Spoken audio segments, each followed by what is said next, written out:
Hey folks, it's been a few weeks finally that the new version of Jebus Outcast has been released, 2.69i, and the meta has finally more or less stabilized. People have reached consensus, what it's like to play this meta, how you want to play it, like what's the best way of playing it, and so on and so forth. So I think it would be kind of fun to just overview the stuff that, this current meta ended up being. So yeah, let's just jump into it.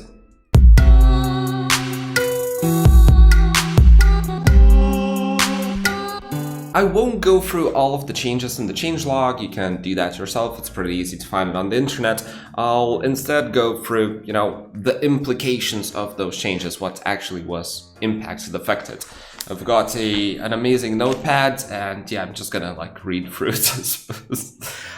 Jokes aside, the number one thing that changed in the current meta is pretty much the entire game, actually. I have no idea what MKC was thinking, but he just basically turned this entire Jebus Outcast upside down. Literally just about everything changed. So let's start with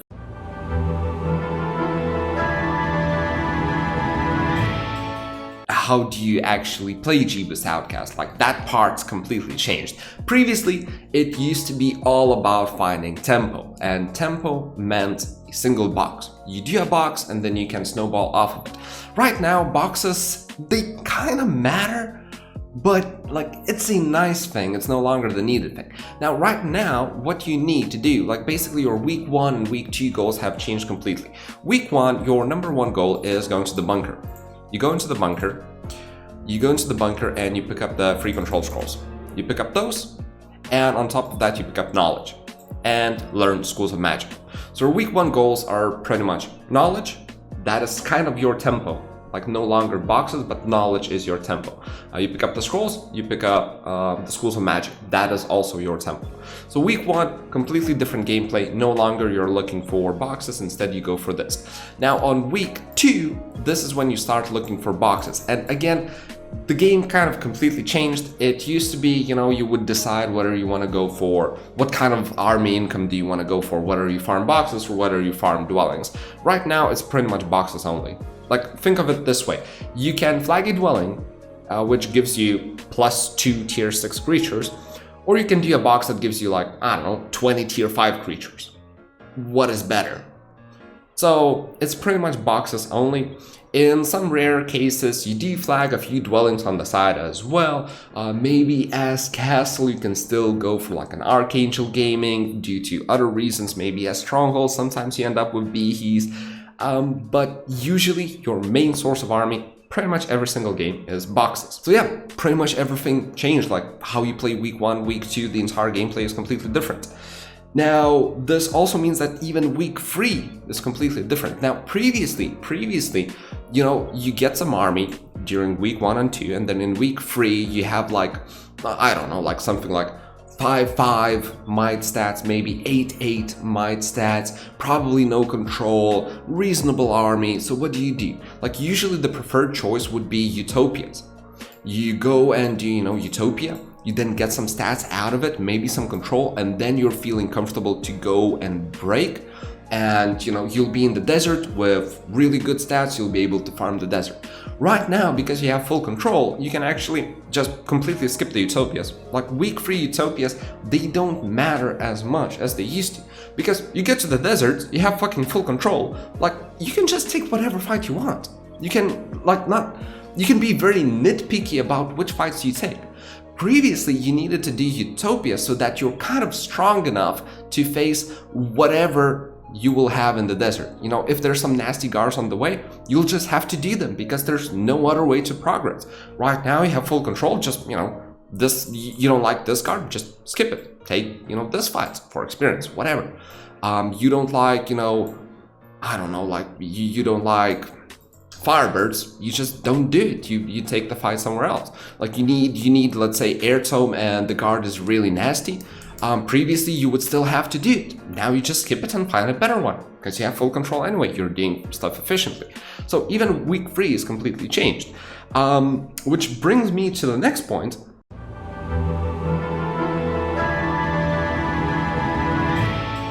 You want to be using your full control.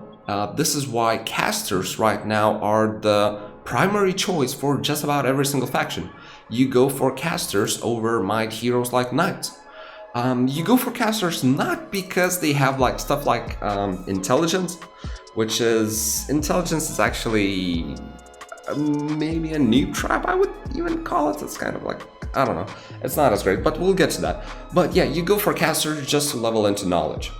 That is the primary reason why you go for casters. So if previously, across any faction, with the exception of Cov and Inferno, for Castle it would be Catherine, for Rampart it would be Genova, for Tower it would be Jojo or Rissa, for Inferno it would 100% be Marius, Nymus or Fiona.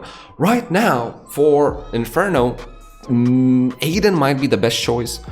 For Tower, it's either Solmir or what's that guy? Astral. For Fortress, even, you don't go for Alkan anymore. Like, not many people do. Some people still do, still try it, but most just go for the who's the guy? There we go, Andra. So pretty much you always go for casters just to level into knowledge, just to have the mana required to fully use your full control on, as early as week 2, as early as the start of week 2. So that is the main goal. The entire hero selection basically shifted. There are a few exceptions, like for Inferno, because heretics don't really level into knowledge. Some people do prefer Marius. For Stronghold, since the battle mages don't level into knowledge as much, plus their starting skills are kind of horrible, they do go for Shiva and just pray to get some knowledge externally. But other than that, pretty much everyone goes for casters.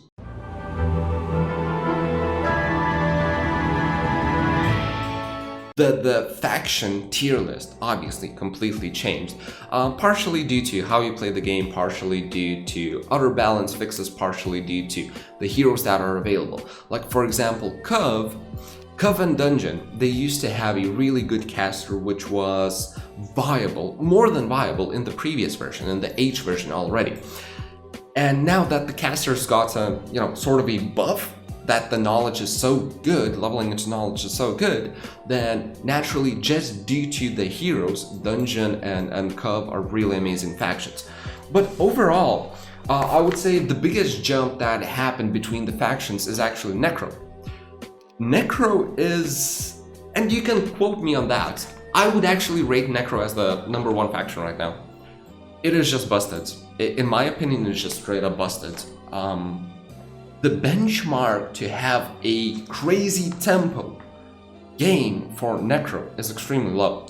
All you need to do is get some crystals, get some gems, upgrade your Vampire Lords early week 2, take a few fights, and like quite consistently, you're able to do both Utopias on week 2. Which for other factions is amazing. Like you rarely get to do that. One in, I don't know, maybe 10 games or so, you get to do Utopias, both Utopias on like week 2, like that is absolutely amazing. But for Necro, turns out Vampire Lords with full control, they're just bonkers. They're just bonkers. So you do both Utopias on week 2, you then beeline towards the middle, picking up every single, toughest fight you can find. You find like a bunch of black dragons, like lots or horde of black dragons guarding like 3 huge middle boxes, right? No other faction can do that on week 3. Necro? Sure, let's fucking do that. You just fight those black dragons, you get, 3 boxes of tier 7 middle faction creatures. You get the full spell casting from whatever other tough fight, and you just beeline towards your opponent and just kill him. Like middle week 3, you can be in his biome. Like that is bonkers. And basically the benchmark to have an amazing Necro game is really low. And the benchmark to have an okay Necro game is also really low. Like honestly, you don't even need to get a vampire box to be able to build enough vampires to every single game do Utopia on 1-3-1. So yeah, that is just bonkers. Now, as far as other factions go, Conflux and Dungeon are rated as the top 2 factions by, I think, quite a few players. This is where I disagree again. I rate Necro above it, but I don't know, the meta might shift, change, something. But generally, like, these 3 factions are the top ones. Dungeon, because you have double mana Vortex plus Deemer, was already strong in the previous version, and you know, now the knowledge is really good as well. You don't really start with useless skill, so you know, scouting is really amazing. Wisdom is kind of fine because you're a caster. You also have Meteor Shower, so all that is good and fine. As for Conflux, the main advantage of Conflux is there's actually 2. Labafet is the only hero in the entire game that starts with Earth Magic already. So if you're greedy, if you pay a lot of gold for Conflux, that is kind of fine because you don't need Magic University as early. You can level the Earth Magic and, you know, just use Town Portal wherever the fuck you want. You'll be fine control-wise.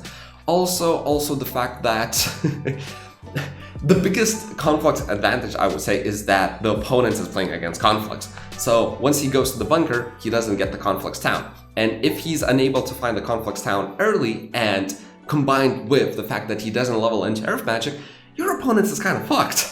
So that is a huge tempo advantage. Plus, you know, Conflux has good boxes.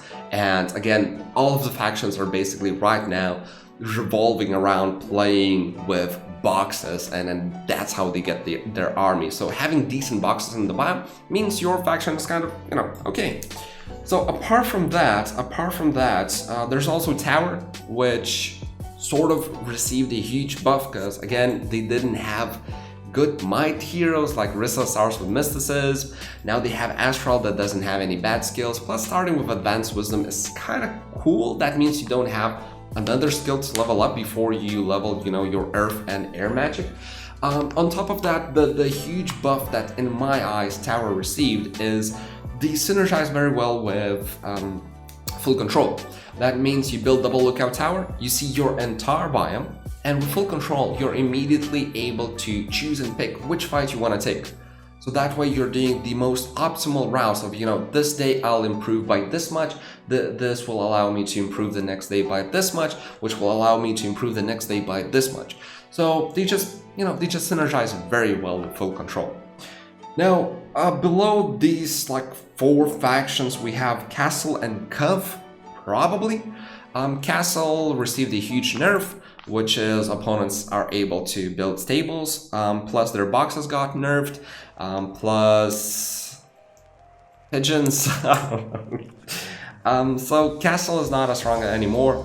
Their heroes like okay, they have, you know, it has intelligence, specialty is kind of eh. They have choices like Adelaide, something that starts with Advanced Wisdom. So like they're in okay spot, but they no longer have anything like amazing as they used to. Cov is a faction that is kind of more or less the same as Castle. The reason why Cov is so competitive is because you have Ashes. The specialty clone is just amazing. Having clone is just amazing. The specialty is also amazing. You get intelligence, which is, you know, synergizes well with you both using in-combat spells and control spells on the map.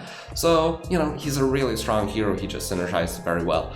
The box quality is kind of meh, but if you are able to get Iacid Power Stack, it's gonna be a pretty amazing game.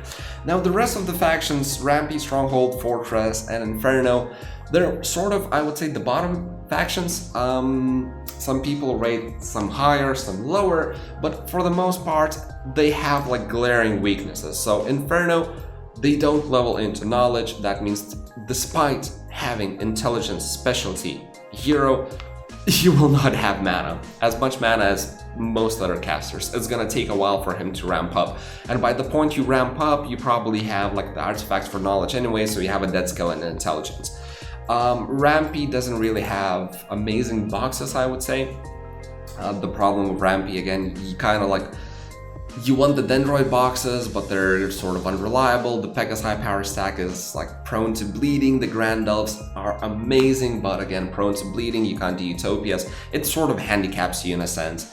Then Fortress, it's kind of weird because like the Gorgons are still good boxes, but I think the main issue with Fortress right now is that you used to rely on mighty Gorgons, which require a lot of resources to be built, and right now you're using those resources for other shit, such as mage guilds, a lot of them, such as Magic University. And you just can't afford to upgrade those mighty Gorgons. You don't have as much high tempo, like the Vibrants are kind of like meh, Basilisk power stack and what is called Serpentfly power stacks, they're kind of meh. It's like Fortress is in kind of wonky position, like they're kind of okay, but they have glaring issues as well. And then finally we have Stronghold, which is kind of the same. Like, you don't have knowledge, you don't have an amazing hero to pick. Sorug is preferred choice for some due to interference. They think interference is huge. You also are able to get water magic, so, you know, on battle mages, unlike barbarians. And water magic is kind of a must-have if you ever take it to the late game. So they're kind of suboptimal. I guess in the late game, Sorug is pretty strong, but your early game tempo is pretty meh. The boxes surprisingly for Stronghold are a lot better, and I think this was one of the failed predictions, at least on my part. I thought Stronghold was in complete dumpster. They took the hit in Behe Crags, they took the hit that knowledge is so valuable, and I thought that, you know, previously Stronghold boxes were considered garbage. Like, tier 5 obviously amazing, rocks, thunderburst, all that is good, but Ogra used to be, you know, you want to pick them up literally on the same day that you do Utopia. So that way they can tank for your power stacks, they can all die, they don't slow you down, etc, etc. But right now, due to having full control, having Ogre is kind of fine, because like the movement points aren't as valuable.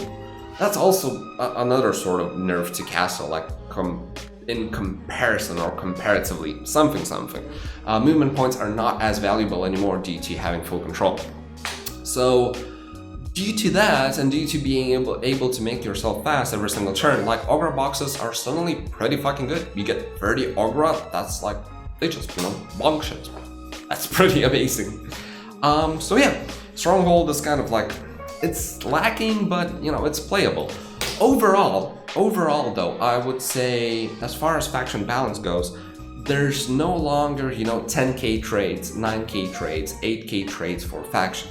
No longer that is happening. There's no, you know, a faction that is unbeatable, consistently amazing. Necro has the potential for it, but even then, you are relying heavily on having the resources to build the stuff that you need.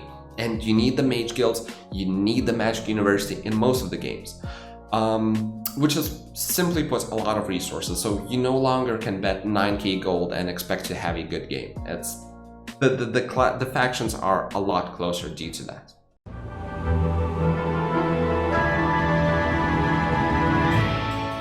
The tempo in the game is a lot higher than it used to be. Previously, on week 3, you would start to do, you know, big objectives, which is kind of true for this template as well, for this version as well. But right now, you are able to do like Utopias or Break on week 2 far more consistently than you used to be able in previous version. So the tempo is a lot higher. But despite of that, despite of tempo being a lot higher, more games actually go into the late game. The reason for that is, again, full control. You know, previously, if you are controlling, let's say, the middle on like 1-3-4 or something, and your opponent just, you know, just now broke into the desert, let's say he's here, what you do is, assuming you have overwhelming stats or something and full spellcasting, you just like beeline towards your opponent. You just go towards him and just kill him. Right now, what the opponent can do is just go into the side biome, go for this town.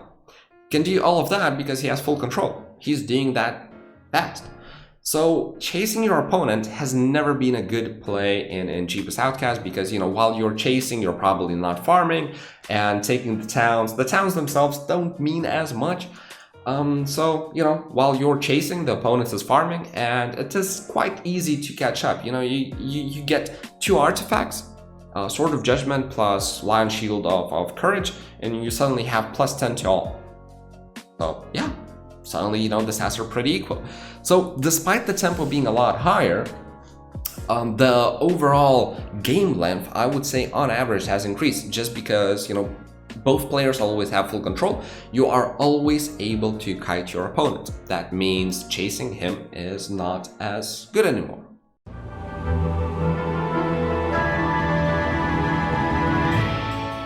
The secondary skill rating sort of also changed. Like, as you used to have, air magic, earth magic as completely S tier, like you absolutely have to have it. And then water was something like A, B-ish tier. Right now, for good late game, I would actually say that water is kind of close to these. Like water, to be able to fight late game, right? Imagine this tier list is to be able to fight late game. These 2 plus scouting, I would say these are the skills that you want. Now, offense, and armor used to be absolutely great, like amazing. You really want these early game. Right now, they've both sort of fallen down. The reason for that is water. When in the absolute late game and you having massive stacks of army, suddenly cloning, suddenly praying to be able to make connections is the play. It's no longer chain lightning. Plus the orb of firmament being removed as well has a massive impact. So water is just, hands down amazing, most used probably combat spells for the final battles.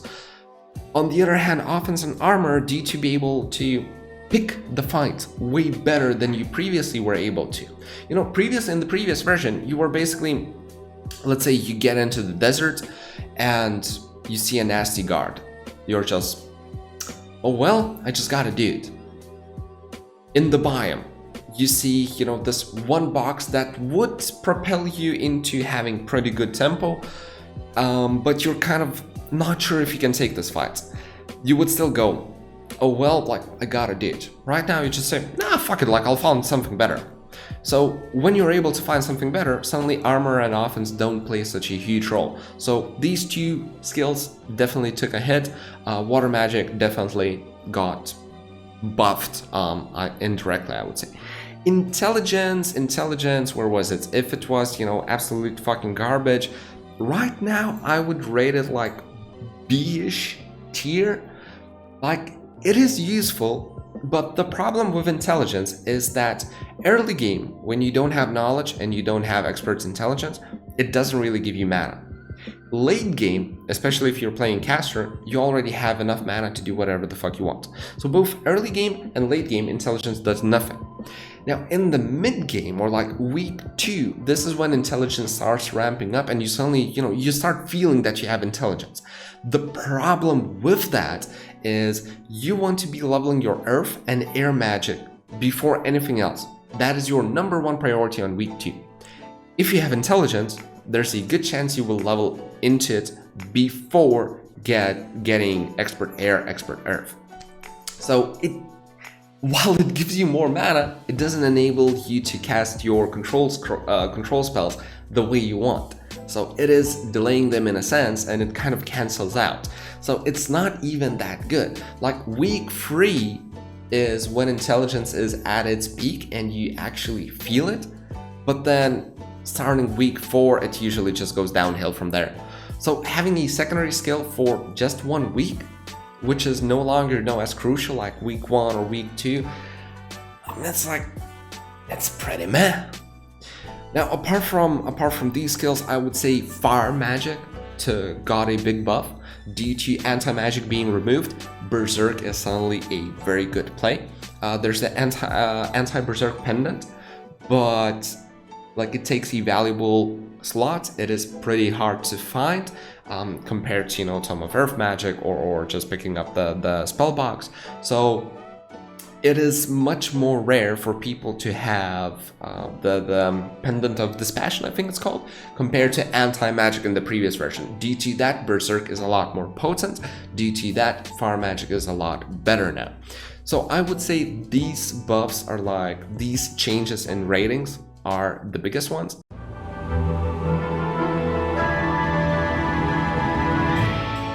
secondary skills are not the only things that changed. We also have changes in items, sort of.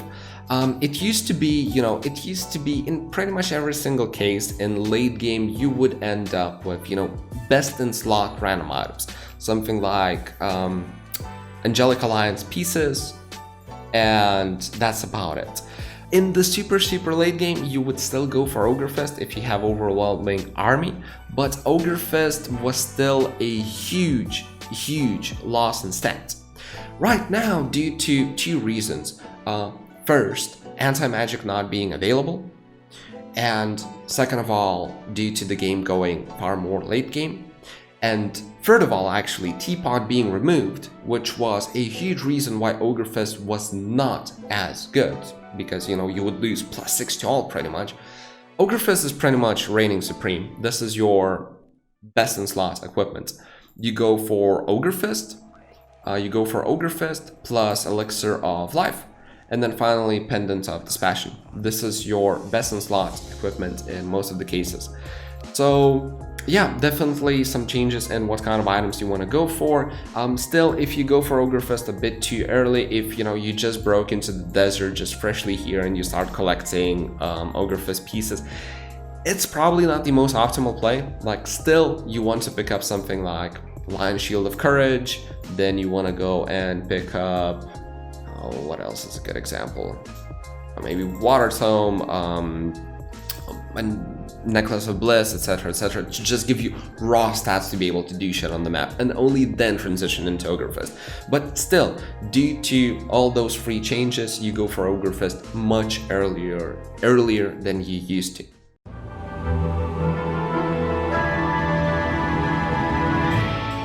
The last probably really huge change is that side zones became a lot more competitive. There are a few reasons for that. The first one is, well, actually there's kind of one reason for it, which is the desert took a huge nerf. So in the desert right now, if you're trying to Diplo, which used to be the winning play, like the winning play used to be, you get into the desert, you have diplomacy, and you just deploy a power stack of, let's say if this is Inferno middle, you just go and deploy Archdevils, you just go and deploy a bunch of, I don't know, fucking Afridi, like more devils, whatever. Right now in the desert, the deploy is nerfed to 25%, so the only way you gain army in the desert is by boxes. So Pandora boxes, which are still really fucking good, and obviously the dwellings. Diplo in the side biomes is still 50%, plus there's an abundance of boxes. Like, there's an absurd amount of boxes. You can go into the side biome and immediately have well, maybe not immediately, but you can reliably build, 100 of tier 5 creatures power stack, which is good army. Now, I am calling side biomes competitive. I'm not gonna call them better than middle. Apart from maybe the side biome being castle or stronghold and the middle being something else, then maybe side biomes are even better than middle. But in any other case, I would say that middle is still the strongest way to, tempo the game, to remain winning the game, to build army, to gain stats, to gain artifacts, whatever. Middle is just much more rich compared to the side biomes. If you go to the side biomes, do you see any libraries right now? I really don't. Not a single library in the side biome. What about this one? Do we see a single library? Yeah, we do see one. That's it. You go to the middle, right? You go to the middle, there's a library right here, like a single DDoA. There's a library, a Utopia, another Utopia, more stats from arenas and coliseums. Middle is still far more rich. The problem with middle is the fights are a lot tougher than in the side biomes, so building the army is a lot harder. But if you somehow get the critical mass of army and stats to be able to farm the middle effectively without, either losing too much or being forced to skip too many fights, middle will be better in just about every single case. With that said, side biomes are a lot more competitive. So combine that with having full control and again higher tempo. The game duration just it goes a lot longer because side zones are more competitive. Everyone has full control. Everyone can go into the side biomes.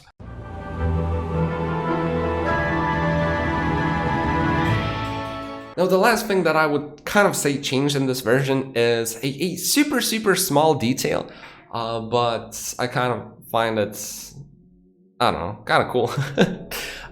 So what changed is that Shrines of Magic Mystery, they're actually kind of good.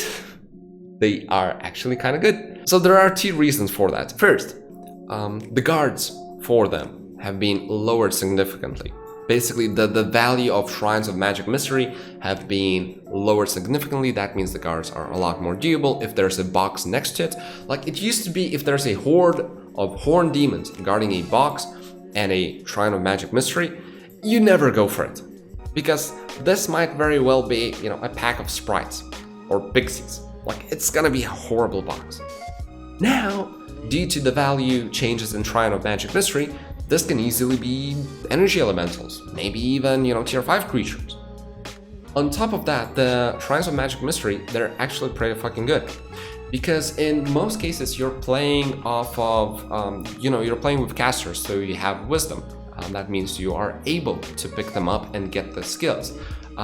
Because you don't go for early all spell boxes in the bunker anymore. Like week 3 is no longer when you grab all the spells on casters.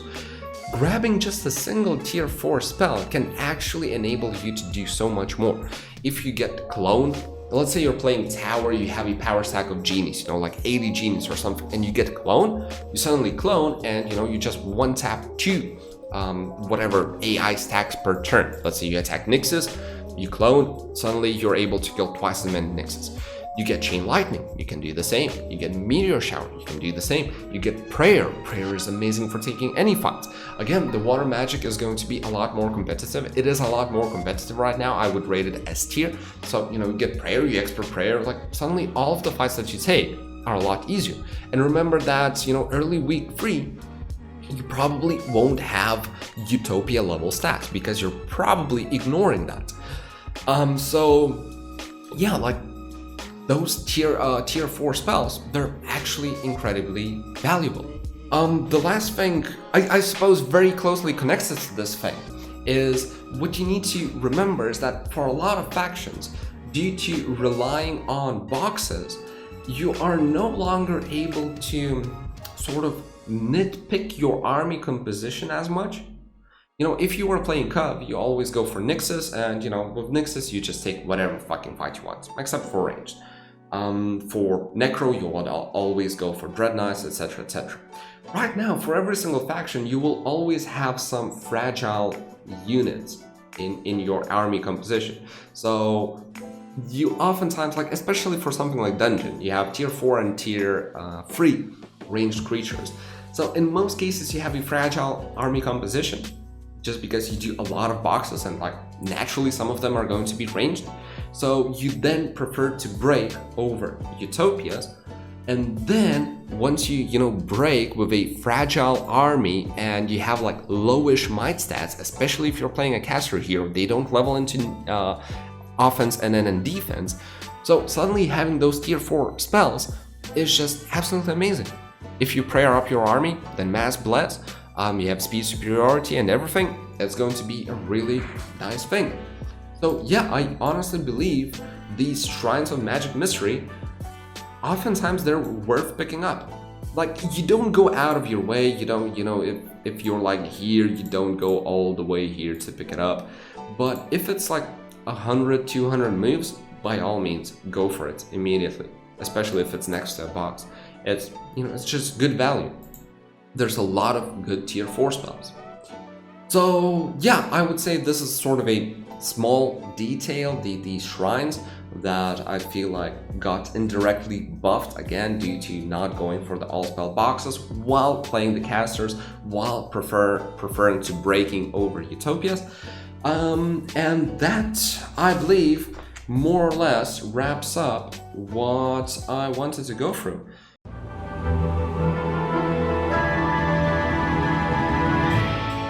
So yeah, like I said at the start of this video, like just the entire gameplay got flipped on its head, everything changed, and it's a different game. It's a different game. I personally still prefer the previous version.